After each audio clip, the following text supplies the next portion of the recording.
Alors, je vais vous présenter aujourd'hui la loi informatique et les libertés à l'école. Alors, il faut savoir tout d'abord que aujourd'hui, il y a un recours croissant à l'usage des technologies de l'information qui exige que chacun de nous respecte les principes du droit à la protection des données personnelles dans ces deux volets, qui sont le droit individuel et les obligations.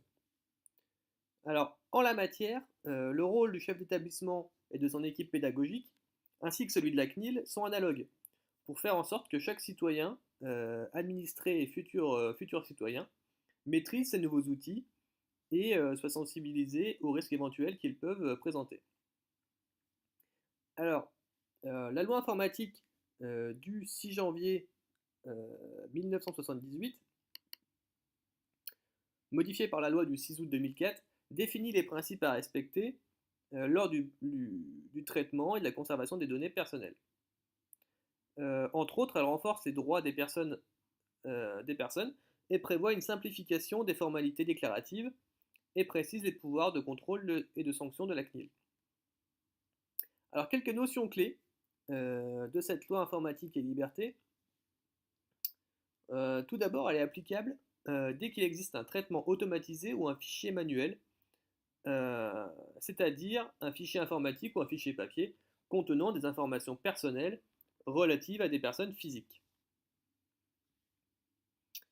Donc, le traitement des données, c'est d'abord, par exemple, un fichier des étudiants ou des personnels, un annuaire en ligne d'anciens élèves diplômés ou un espace numérique de travail. Le caractère personnel de ces données, alors c'est dès lors qu'elle permet d'identifier directement ou indirectement des personnes physiques, avec par exemple un nom, un numéro d'immatriculation, un numéro de téléphone, un ADN, tout ce qui permet de discriminer une personne, en utilisant aussi par exemple son lieu de résidence, sa profession ou son sexe. Donc il peut s'agir d'informations qui ne sont pas associées au nom d'une personne, mais qui peuvent permettre de l'identifier et de connaître ses goûts ou habitudes. Donc, par exemple, si je dis que le propriétaire du véhicule 365 B7 est abonné à telle revue, c'est une donnée à caractère personnel. En ce qui concerne le responsable du traitement, euh, là, l'article 421-8 du Code de l'éducation nous dit que le chef d'établissement est le représentant de l'État, mais aussi l'organe exécutif de l'établissement public local d'enseignement, et à ce titre détient la responsabilité de décider la création et le traitement de données à caractère personnel et de procéder aux formalités liées à ces déclarations auprès de la CNIL.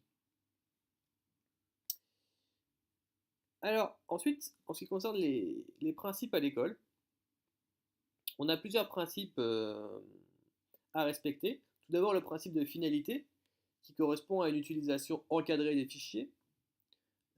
Les fichiers doivent être utilisés pour un usage déterminé et légitime.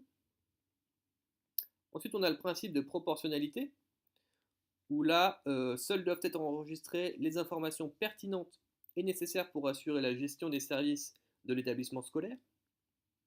Donc par exemple, demander le revenu des parents de l'élève pour recevoir la newsletter de l'établissement n'est ni pertinent ni nécessaire.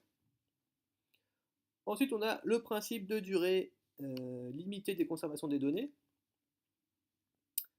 qui nous indique qu'une durée de conservation doit être établie en fonction de la finalité de chaque fichier. Par exemple, lors de la collecte d'informations dans le cadre de l'organisation d'un examen, ces informations sont conservées pour la durée de la session de l'examen. Pour le principe de sécurité et de confidentialité, il faut veiller que chaque utilisateur ait un mot de passe individuel. Et si par exemple, euh, on a, si l'établissement fait appel à un prestataire externe, des garanties contractuelles doivent être envisagées. Enfin, dernier principe que je vais vous présenter ici, c'est le principe du respect des droits des personnes, euh, qui, euh, qui, doit, qui sous-entend d'informer les intéressés lors du recueil de leurs données à caractère personnel.